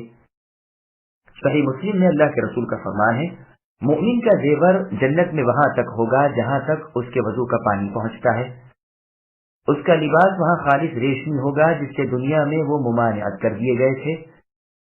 صحیح بخاری میں، صحیح مسلم اور سنن نسائی الکبریٰ میں رسول اللہ کا فرمان ہے جو شخص یہاں یعنی دنیا میں حریر اور ریشم پہنے گا وہ اسے آخرت میں نہیں پہنا جائے گا۔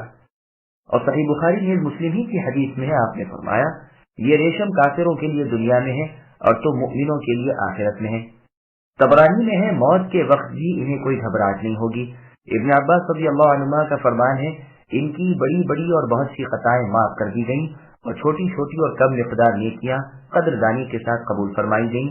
یہ کہیں گے اللہ تعالیٰ کا شکر ہے جس نے اپنے فضل و کرم لطف و رحم سے یہ پاکیزہ بلند ترین مقامات عطا فرمائے، ہمارے اعمال تو اس قابل تھے ہی نہیں۔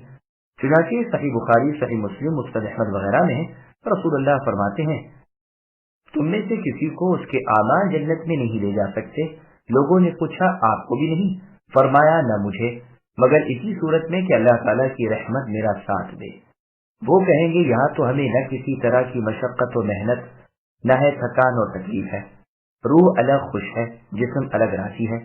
بدلہ ہے اس کا جو دنیا میں اللہ تعالیٰ کی راہ کی تکلیفیں انہیں اٹھانی پڑتی تھی، آج راحت کی راحت ہے۔ ان سے کہہ دیا گیا ہے کہ پسند اور دل پسند کھاتے پیتے رہو، اس کے بدلے جو دنیا میں تم نے میری فرما برداریاں کی۔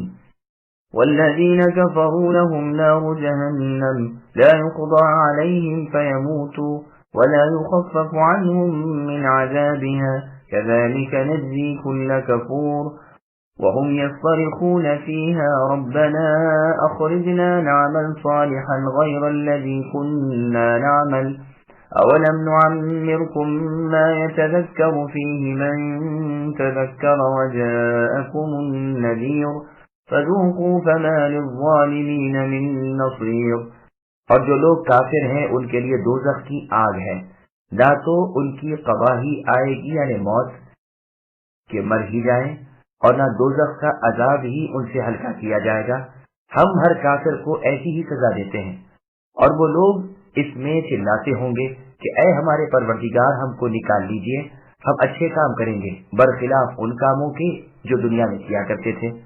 کیا ہم نے تم کو اتنی عمر نہ دی تھی کہ جس کو سمجھنا ہوتا وہ سمجھ سکتا، اور تمہارے پاس ڈرانے والا بھی پہنچا تھا؟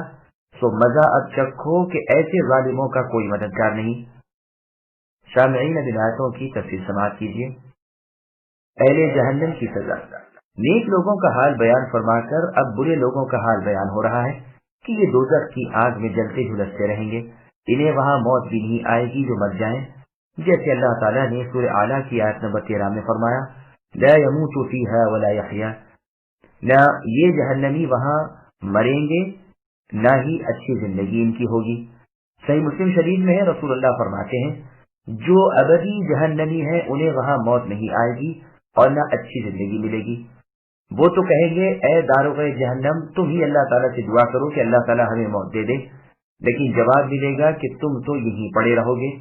بس وہ تو موت کو اپنے ہی راحت سمجھیں گے، لیکن وہ آئے گی ہی نہیں، نہ مرے نہ عذابوں میں کمی دیکھیں، جیسے اللہ تعالیٰ نے سورہ زخرف کی آیت نمبر 74 اور 75 میں فرمایا ان المجرمین فی عذاب جہنم خالدون لا یفتر عنہم وہم فیہ مبلسون، یعنی کفار دائماً عذاب جہنم میں رہیں گے، جو عذاب کبھی بھی نہ ہٹیں گے نہ کم ہوں گے، یہ تمام بھلائی سے محض مایوس ہوں گے۔ اور سورہ اسراء کی آیت نمبر 97 میں اللہ نے فرمایا کلما خبت زدناہم سعیرا، یعنی جہنم کی آگ جب کبھی بجھنے لگے گی، دھیمی پڑے گی، ہم اسے اور تیز کر دیں گے۔ اور سورہ نبا کی آیت نمبر 30 میں فرمایا فذوقوا فلن نزیدکم الا عذابا، کہ اے جہنمیوں اب لو مزے چکھو، عذاب ہی عذاب تمہارے لیے بڑھتے رہیں گے۔ کافروں کا یہی بدلہ ہے، وہ چیخ پکار کریں گے، ہائے وائے کریں گے، دنیا کی طرف لوٹنا چاہیں گے، اقرار کریں گے کہ اب ہم گناہ نہیں کریں گے، نیکیاں کریں گے، لیکن رب العالمین خوب جانتے ہیں کہ اگر یہ واپس بھی جائیں تو وہی سرکشی کریں گے، اسی لیے ان کا یہ ارمان پورا نہ ہوگا۔ جیسے اور جگہ اللہ نے فرمایا کہ انہیں ان کے اس سوال پر جواب ملے گا کہ تم وہی تو ہو کہ جب اللہ تعالیٰ کی وحدانیت کا بیان ہوتا تھا تو تم کفر کرنے لگتے تھے، وہاں اللہ کے ساتھ شرک کرنے میں تمہیں مزہ آتا تھا، بس اب بھی اگر تمہیں دنیا میں لوٹا دیا گیا تو وہی کرو گے جس سے منع کیے جاتے ہو۔ بس فرمایا دنیا میں تم بہت جیے، تم اس لمبی مدت میں بہت کچھ کر سکتے تھے، مثلا 70 سال جیے یا 60 وغیرہ۔ قتادہ رحمہ اللہ کا قول ہے کہ لمبی عمر بھی اللہ تعالیٰ کی طرف سے حجت پوری کرنا ہے۔ اللہ تعالیٰ سے پناہ مانگنی چاہیے کہ عمر کے بڑھنے کے ساتھ ہی انسان برائیوں میں بڑھتا چلا جائے۔ دیکھو تو یہ آیت جب اتری ہے اس وقت بعض لوگ صرف 18 سال کی عمر کے ہی تھے۔ وہب ابن منبہ رحمہ اللہ فرماتے ہیں مراد 20 سال کی عمر ہے۔ حکم رحمہ اللہ فرماتے ہیں 40 سال کی عمر میں انسان کو ہوشیار ہو جانا چاہیے۔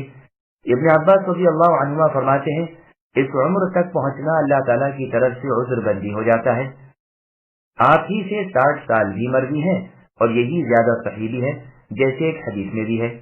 گو امام ابن جریر رحمہ اللہ اس کی سند میں کلام کرتے ہیں، لیکن وہ کلام ٹھیک نہیں۔ علی رضی اللہ عنہ سے بھی 60 سال ہی مروی ہیں۔ ابن عباس رضی اللہ عنہ فرماتے ہیں قیامت کے دن ایک منادی یعنی آواز لگانے والا آواز لگائے گا جس میں ایک آواز یہ بھی ہوگی کہ 60 سال کی عمر کو پہنچ جانے والے کہاں ہیں، لیکن اس کی سند ٹھیک نہیں۔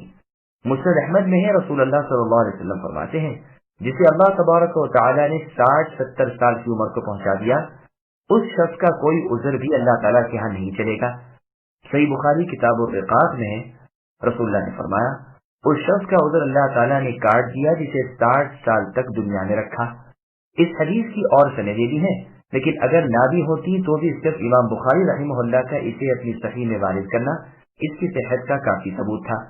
ابن جریر رحمہ اللہ کا یہ کہنا کہ اس کی سند کی جانچ کی ضرورت نہیں ہے، امام بخاری رحمہ اللہ کے صحیح کہنے کے مقابلے میں ایک جو کی بھی قیمت نہیں رکھتا، واللہ اعلم۔ بعض لوگ کہتے ہیں اطباء کے نزدیک طبعی عمر 120 برس کی ہے، 60 سال تک تو انسان بڑھوتری میں رہتا ہے، پھر گھٹنا شروع ہو جاتا ہے، پس آیت میں بھی اسی عمر کو مراد دینا اچھا ہے، اور یہی اس امت کی غالب عمر ہے۔ چنانچہ سنن ترمذی اور سنن ابن ماجہ میں رسول اللہ صلی اللہ علیہ وسلم کا فرمان ہے میری امت کی عمریں 60 سے 70 سال تک ہیں اور اس سے تجاوز کرنے والے کم ہیں۔ امام ترمذی رحمہ اللہ تو اس حدیث کی نسبت فرماتے ہیں اس کی اور کوئی سند نہیں، لیکن تعجب ہے کہ امام صاحب نے یہ کیسے فرما دیا۔ اس کی دوسری سند ابن ابی دنیا میں موجود ہے، خود ترمذی میں بھی یہ حدیث دوسری سند سے کتاب الزہد میں مروی ہے۔ اللہ تعالیٰ کا سورہ نجم کی آیت نمبر 56 میں فرمان ہے، ھذا نذیر من النذر الاولی، یہ پیغمبر نذیر ہیں، ڈرانے والے ہیں۔ پس عمر دے کر رسول بھیج کر اپنی حجت اللہ نے پوری کر دی، چنانچہ قیامت کے دن بھی جب دوزخی تمنائے موت کریں گے تو یہی جواب ملے گا کہ تمہارے پاس حق آ چکا تھا، ان رسول کی زبانی ہم پیغام حق تمہیں پہنچا چکے تھے لیکن تم نہ مانے۔ اور سورہ بنی اسرائیل کی آیت نمبر 15 میں ہے، وَمَا كُنَّا مُعَذِّبِينَ حَتَّى نَبْعَثَ رَسُولًا، یعنی ہم جب تک رسول نہ بھیج دیں عذاب نہیں کرتے۔ سورہ تبارک میں فرمایا ہے، جب جہنمی جہنم میں ڈالے جائیں گے تو وہاں کے داروغ ان سے پوچھیں گے کہ کیا تمہارے پاس ڈرانے والے نہیں آئے تھے؟ یہ جواب دیں گے کہ ہاں آئے تھے، لیکن ہم نے انہیں نہ مانا، انہیں جھوٹا جانا اور کہہ دیا کہ اللہ تعالی نے تو کوئی کتاب وغیرہ نازل نہیں فرمائی، تم یوں ہی بک رہے ہو۔ پس آج قیامت کے دن ان سے کہہ دیا جائے گا کہ نبیوں کی مخالفت کا مذاق رکھو، مدت العمر انہیں جھٹلاتے رہے، اب آج بدلے اٹھاؤ۔ سن لو، کوئی نہ کھڑا ہوگا جو تمہارے کام آ سکے، تمہاری کچھ مدد کر سکے اور عذابوں سے بچا سکے یا چھڑا سکے۔ ان اللہ عالم غیب السماوات والارض انه علیم بذات الصدور هو الذي جعلكم خلائف في الارض فمن كفر فعليه كفره ولا يزيد الكافرين كفرهم عند ربهم إلا مقتا ولا يزيد الكافرين كفرهم إلا خسارا قل أرأيتم شركاءكم الذين تدعون من دون الله أروني ماذا خلقوا من الأرض أم لهم شرك في السماوات أم آتيناهم كتابا فهم على بينة منه بل إن يعد الظالمون بعضهم بعضا إلا غرورا إن الله يمسك السماوات والأرض أن تزولا ولئن زالتا إن أمسكهما من أحد من بعده إنه كان حليما غفورا۔ بے شک اللہ تعالیٰ جاننے والے ہیں آسمانوں اور زمین کی پوشیدہ چیزوں کے، بے شک وہی جاننے والے ہیں دل کی چھپی باتوں کے، وہی ایسے ہیں جنہوں نے تم کو زمین میں آباد کیا۔ تو جو شخص کفر کرے گا اس کے کفر کا وبال اسی پر پڑے گا، اور کافروں کے لیے ان کا کفر ان کے پروردگار کے نزدیک ناراضی ہی بڑھنے کا باعث ہوتا ہے، اور کافروں کے لیے ان کا کفر خسارہ ہی بڑھنے کا باعث ہوتا ہے۔ اے نبی آپ کہیے کہ تم اپنے ان شریکوں کا حال تو بتلاؤ جن کو تم اللہ تعالیٰ کے سوا پوجا کرتے ہو، یعنی مجھ کو یہ بتلاؤ کہ انہوں نے زمین کا کون سا جز بنایا ہے، یا ان کا آسمان میں کچھ سانچا ہے، یا ہم نے ان کو کوئی کتاب دی ہے کہ یہ اس کی دلیل پر قائم ہو، بلکہ یہ ظالم اور ایک دوسرے سے نرے دھوکے کی باتیں کا وعدہ کرتے آتے ہیں۔ یقینی بات ہے کہ اللہ تعالیٰ آسمانوں اور زمین کو تھامے ہوئے ہیں کہ وہ موجودہ حالت کو چھوڑ نہ دیں، اور اگر وہ موجودہ حالت کو چھوڑ بھی دیں تو پھر اللہ تعالیٰ کے سوا اور کوئی ان کو تھام بھی نہیں سکتا۔ وہ اللہ تعالیٰ بردبار ہیں اور بخشنے والے ہیں۔ سامعین بناتوں کی تفصیل سماعت کیجیے۔ اللہ تعالیٰ دل کے بھیدوں کو جانتے ہیں۔ اللہ تعالیٰ اپنے وسیع اور بے پایا علم کا بیان فرما رہے ہیں کہ وہ تو آسمان و زمین کی ہر چیز کے عالم ہے، دلوں کے بھید سینوں کی باتیں اللہ پر عیاں ہیں، ہر عامل کو اس کے عمل کا وہ بدلا دیں گے۔ اللہ نے تمہیں زمین میں ایک دوسرے کا خلیفہ بنایا ہے، کافروں کے کفر کا وبال خود ان پر ہے، وہ جو اپنے اپنے کفر میں بڑھتے ہیں وہاں اللہ تعالیٰ کی ناراضگی ان پر بڑھتی ہے اور ان کا نقصان اور زیادہ ہو جاتا ہے، برخلاف مومن کے کہ اس کی عمر جس قدر بڑھتی ہے نیکیاں بڑھتی ہیں اور درجے پاتا ہے اور اللہ تعالیٰ کے ہاں مقبول ہوتا جاتا ہے۔ باطل معبودوں نے کچھ پیدا نہیں کیا۔ اللہ تعالیٰ اپنے رسول محمد صلی اللہ علیہ وسلم سے فرما رہے ہیں کہ آپ مشرکوں سے فرمائیے کہ اللہ تعالیٰ کے سوا جن جن کو تم پکارا کرتے ہو تم مجھے بھی تو ذرا دکھاؤ کہ انہوں نے کس چیز کو پیدا کیا ہے، یا یہی ثابت کر دو کہ آسمانوں میں ان کا کون سا سانچہ ہے، جبکہ نہ وہ خالق نہ ساجی، پھر تم اللہ تعالیٰ کو چھوڑ کر انہیں کیوں پکارو؟ وہ تو ایک ذرے کے بھی مالک نہیں۔ اچھا یہ بھی نہیں تو کم از کم اپنے اس کفر و شرک کی کوئی کتابی دلیل ہی پیش کر دو، لیکن تم یہ بھی نہیں کر سکتے۔ حقیقت یہ ہے کہ تم صرف اپنی نفسانی خواہشوں اور اپنی رائے کے پیچھے لگ گئے ہو، دلیل کچھ بھی نہیں، باطل جھوٹ اور دھوکے بازی میں مبتلا ہو، ایک دوسرے کو فریب دے رہے ہو، اپنے ان جھوٹے معبودوں کی کمزوری اپنے سامنے رکھ کر اللہ تعالیٰ کی جو سچے معبود ہیں قدرت و طاقت دیکھو کہ آسمان و زمین اللہ کے حکم سے قائم ہے، ہر ایک اپنی اپنی جگہ رکا ہوا اور تھما ہوا ہے، ادھر ادھر جنبش بھی تو نہیں کر سکتا۔ آسمان کو زمین پر گر پڑنے سے اللہ تعالیٰ روکے ہوئے ہیں، یہ دونوں اللہ کے فرمان سے ٹھہرے ہوئے ہیں۔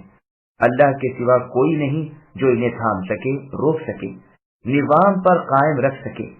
اللہ تعالیٰ حلیم و غفور کو دیکھو کہ مخلوق و مملوک کی نافرمان سرکشی کفر و شرک دیکھتے ہوئے بھی بردباری اور بخشش سے کام لے رہے ہیں، ڈھیل اور مہلت دیے ہوئے ہیں، گناہوں کو معاف فرماتے جاتے ہیں۔ ابن ابی حاتم میں اس آیت کی تفسیر میں غریب بلکہ منکر حدیث ہے کہ موسیٰ علیہ السلام کا ایک واقعہ رسول اللہ نے ایک مرتبہ منبر پر فرمایا کہ موسیٰ علیہ السلام کے دل میں خیال گزرا کہ اللہ تعالیٰ کبھی سوتے بھی ہیں، تو اللہ تعالیٰ نے ایک فرشتہ ان کے پاس بھیج دیا جس نے انہیں 3 دن تک سونے نہ دیا، پھر ان کے ایک ایک ہاتھ میں ایک ایک بوتل دی اور حکم دیا کہ ان کی حفاظت کرو، یہ گرے نہیں، ٹوٹے نہیں۔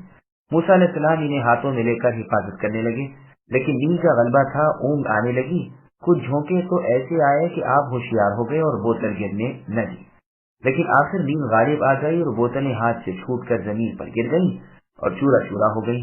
مقصد یہ تھا کہ سونے والا 2 بوتلیں بھی تھام نہیں سکتا، پھر اگر اللہ تعالیٰ سوتے تو زمین و آسمان کی حفاظت اللہ سے کیسے ہوتی؟ لیکن بظاہر معلوم ہوتا ہے کہ یہ رسول اللہ کا فرمان نہیں بلکہ بنی اسرائیل کی جھڑنت ہے۔ بھلا موسیٰ علیہ السلام جیسا جلیل القدر پیغمبر یہ تصور بھی کیسا کر سکتا ہے کہ اللہ تعالیٰ سو جاتے ہیں، باوجود یہ کہ اللہ تعالیٰ اپنی صفات میں فرما چکے ہیں کہ اللہ تعالیٰ کو تو نہ اونگ آئے نہ نیند، زمین و آسمان کی کل چیزوں کے مالک اللہ تعالیٰ ہی ہیں۔ بخاری اور مسلم میں حدیث ہے، اللہ کے رسول صلی اللہ علیہ وسلم فرماتے ہیں کہ اللہ تعالیٰ نہ سوتے ہیں، نہ سونا اللہ کی شان ہے، وہ ترازو کو اونچا نیچا کرتے رہتے ہیں، دن کے عمل رات سے پہلے اور رات کے اعمال دن سے پہلے اللہ کی طرف چڑھ جاتے ہیں۔ اللہ کا حجاب نور ہے یا فرمایا آگ ہے، اگر اللہ تعالیٰ اس حجاب کو کھول دے تو اللہ کے چہرے کی تجلیاں یعنی شعائیں جہاں تک اللہ کی نگاہ پہنچتی ہے سب مخلوق کو جلا دیں۔ یہ روایت صحیح مسلم، سنن ابن ماجہ، مسند احمد وغیرہ میں ہے۔ ابن جریر میں ہے کہ ایک شخص عبداللہ ابن مسعود رضی اللہ عنہ کے پاس آیا، آپ نے اس سے دریافت فرمایا کہ کہاں سے آ رہے ہو؟ اس نے کہا ملک شام سے۔ پوچھا وہاں کس سے ملے؟ کہا کعب سے۔ پوچھا کعب نے کیا بات بیان کی؟ کہا یہ کہ آسمان ایک فرشتے کے کندھے تک گھوم رہے ہیں۔ پوچھا تم نے انہیں سچ جانا یا جھٹلایا؟ جواب دیا کچھ بھی نہیں کیا۔ فرمایا پھر تو تم نے کچھ بھی نہیں کیا۔ کہا سنو، کعب نے غلط کہا۔ پھر آپ نے اسی آیت کی تلاوت فرمائی، اس کی اسناد صحیح ہے۔ دوسری سند میں آنے والے کا نام ہے کہ وہ جندب البجلی رضی اللہ عنہ تھے۔ امام مالک رحمہ اللہ بھی اس کی تردید کرتے تھے کہ آسمان گردش میں ہے، اور اسی آیت سے دلیل دیتے تھے اور اس حدیث سے بھی، جس میں ہے مغرب میں ایک دروازہ ہے جو توبہ کا دروازہ ہے، وہ بند نہ ہوگا جب تک کہ آفتاب مغرب سے طلوع نہ ہو۔ یہ روایت سنن ترمذی میں، سنن ابن ماجہ اور مسند احمد وغیرہ میں ہے۔ واللہ سبحانہ وتعالی اعلم۔ وَأَقْسَمُوا بِاللَّهِ جَهْدَ أَيْمَانِهِمْ لَئِن جَاءَهُمْ نَذِيرٌ لَيَكُونُنَّ أَهْدَىٰ مِنْ إِحْدَى الْأُمَمِ فَلَمَّا جَاءَهُمْ نَذِيرٌ مَّا زَادَهُمْ إِلَّا نُفُورًا اسْتِكْبَارًا فِي الْأَرْضِ وَمَكْرَ السَّيِّئِ وَلَا يَحِيقُ الْمَكْرُ السَّيِّئُ إِلَّا بِأَهْلِهِ فَهَلْ يَنظُرُونَ إِلَّا سُنَّةَ الْأَوَّلِينَ فَلَن تَجِدَ لِسُنَّةِ اللَّهِ تَبْدِيلًا وَلَن تَجِدَ لِسُنَّةِ اللَّهِ تَحْوِيلًا۔ اور ان کفار نے بڑی زوردار قسم کھائی تھی کہ اگر ان کے پاس کوئی ڈرانے والا آئے تو وہ ہر امت سے زیادہ ہدایت قبول کرنے والے ہوں، پھر جب ان کے پاس ایک پیغمبر آ پہنچے تو بس ان کی نفرت ہی کو ترقی ہوئی، دنیا میں اپنے کو بڑا سمجھنے کی وجہ سے اور ان کی بری تدبیروں کی وجہ سے، اور بری تدبیروں کا وبال ان تدبیر والوں ہی پر پڑتا ہے۔ سو کیا یہ اسی دستور کے منتظر ہیں جو اگلے لوگوں کے ساتھ ہوتا رہا ہے؟ سو آپ اے نبی اللہ تعالیٰ کے دستور کو کبھی بدلتا ہوا نہ پائیں گے، اور آپ اللہ تعالیٰ کے دستور کو کبھی منتقل ہوتا ہوا نہ پائیں گے۔ سامعین اب آیتوں کی تفسیر سماعت کیجیے۔ کفار کا ہدایت کو قبول کرنے کی قسمیں کھانا۔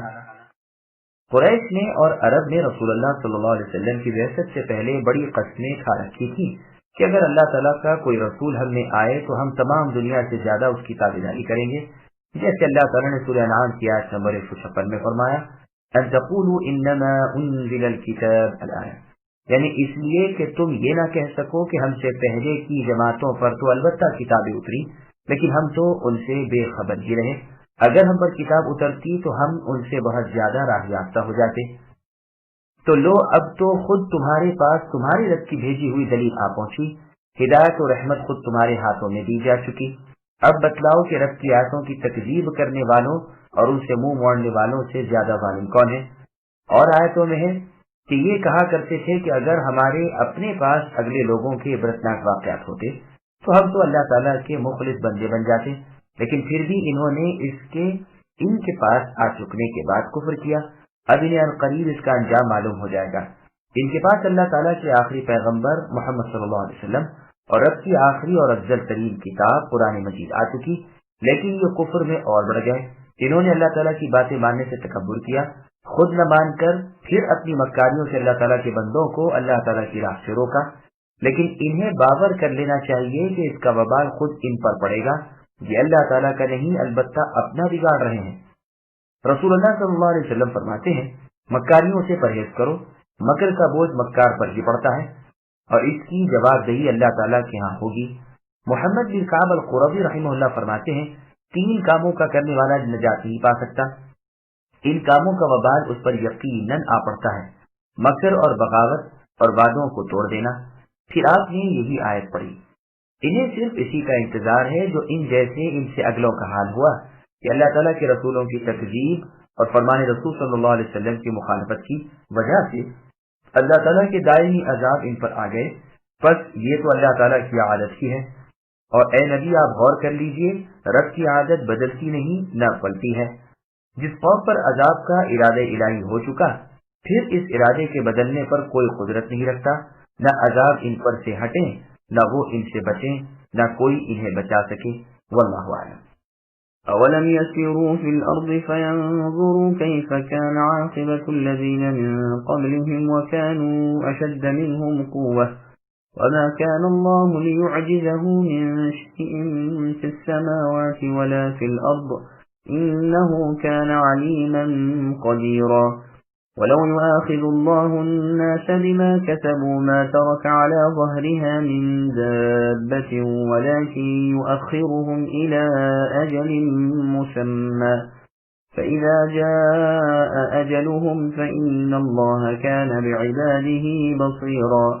اور کیا یہ لوگ زمین میں چلے پھرے نہیں جس میں دیکھتے بھالتے کہ جو لوگ ان سے پہلے ہو گزرے ہیں ان کا انجام کیا ہوا، حالانکہ وہ قوت میں ان سے بڑے ہوئے تھے۔ اور اللہ تعالیٰ ایسے نہیں ہے کہ کوئی چیز اللہ کو ہرا دے، نہ آسمان میں اور نہ زمین میں، وہ تو بڑے علم والے بڑی قدرت والے ہیں۔ اور اگر اللہ تعالیٰ لوگوں پر ان کے اعمال کے سبب دار و گیر فرمانے لگتے تو روئے زمین پر ایک متنفس کو نہ چھوڑتے، لیکن اللہ تعالیٰ ان کو ایک میعاد معین تک مہلت دے رہے ہیں، تو جب ان کی وہ میعاد آ پہنچے گی اللہ تعالیٰ خود آپ ہی اپنے بندوں کو دیکھ لیں گے۔ سامعین اب آیتوں کی تفسیر سماعت کیجیے۔ گزشتہ اقوام کے انجام سے عبرت پکڑو، حکم ہوتا ہے کہ ان منکروں سے فرما دیجیے کہ زمین میں چل پھر کر دیکھیں تو صحیح کہ ان جیسے ان سے اگلے لوگوں کے کیسے عبرتناک انجام ہوئے، ان کی نعمتیں چھن گئی، ان کے محلات اجاڑ دیے گئے، ان کی طاقت ختم ہو گئی، ان کے مال تباہ کر دیے گئے، ان کی اولادیں ہلاک کر دی گئی۔